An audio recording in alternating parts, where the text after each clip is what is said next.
بسم الله الرحمن الرحيم. الحمد لله رب العالمين، وصلى الله وسلم على نبينا محمد وعلى آله وصحبه أجمعين. وبعد، حديث الصباح يا حديث إن شاء الله يقتله الذوق الإسلامي الإسلاموي آداب الناس نسرات قدر أمست التعريف بالنفس راسن بقلص من نقر عند الزيارة زيارة جزي راسن بدنب ما استوى ራስን በግልጽ መናገር እንዳለብን የሚያስተምር ሐዲስ ነው። عن جابر رضي الله عنه قال جابر እንዲህ ሲሉ አስተላልፈዋል። أتيت النبي صلى الله عليه وآله وصحبه وسلم ወደ ነብዩ عليه الصلاة والسلام መጣሁና فدققت الباب በር አንኳኳሁኝ ይላሉ።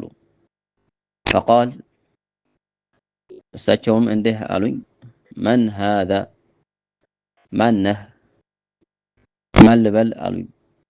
فقلت እኔም አልኳቸው አሉ እኔ ነኝ አልኳቸው። فقال እሳቸውም እንዲህ አሉኝ فقال أنا من أني أنا من أني ጥያቄ ነው አሉኝ አለ።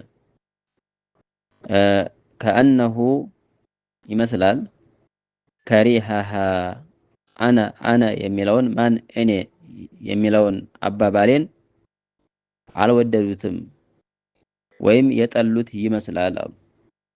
متفق عليه ቡኻሪና ሙስሊም የተስማሙበት ሐዲስ ዘገባ ነው።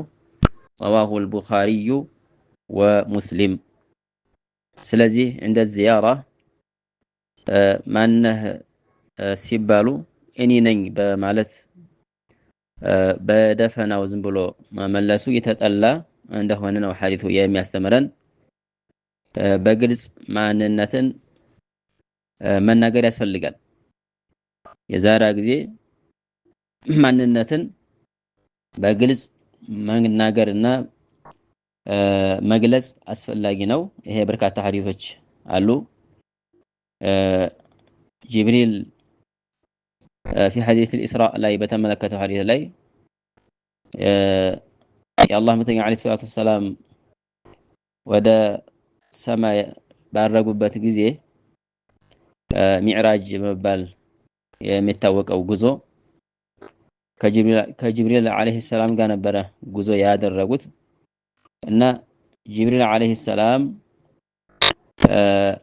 ሰማይ በር ሲያንኳኳ እና ማነህ የሚል ጥያቄ ሲቀርብለት እኔ ጅብሪል ነኝ የሚል መልስ ነበረ የሚሰጠው። እኔ ነኝ ብቻ በማለት ብቻ ነበርም የተወሰነው። በራሱ አነ ጅብሪል እያለ ነበር ራሱን ሲያስተዋውቅ የነበረው። ስለዚህ ማንነታችንን በግልጽ መናገር እንዳለብን ነው ሐዲሱ የሚያስተምረው። ሌሎችም في صحيح البخاري ومسلم የተዘገቡ በርካታ ሐዲሶች አሉ። ኡሙ ሃኒ ረዲየላሁ ተዓላ ዐንሃ ነብዩ አለይሂ ሰላቱ ወሰላም ገላቸውን እየታጠቡ አመል ፈትህ መካን የከፈቱ እለት وهو يغتسل وفاطمه تستره ይላሉ። ገላቸውን እየታጠቡ ፋጡማ ልጃቸው በጨርቅ መጋረጃ አድርጋላቸው ገላቸው እየታጠቡ ደረስኩኝ ይላሉ። فقال من هذه ከመጋረጃ ወዳ ሆና ድምጿን ስለሆነ እየሰሙ የነበረው ማነች ብለው ጠየቁ። فقلت انا ام هاني ብለዋል። እኔ ኡሙ ሃኒ ነኝ አልኳቸው ብለዋል። ስለዚህ ራስን በግልጽ ማስተዋወቅ የዚያራ ጊዜ هذا አዳብ እስላሚ ነው፣ መካሪም አልአኽላቅ ነው። የዛሬው ሐዲስ ይህን ይመስላል። وبالله التوفيق، وصلى اللهم على نبينا محمد وعلى آله وصحبه أجمعين.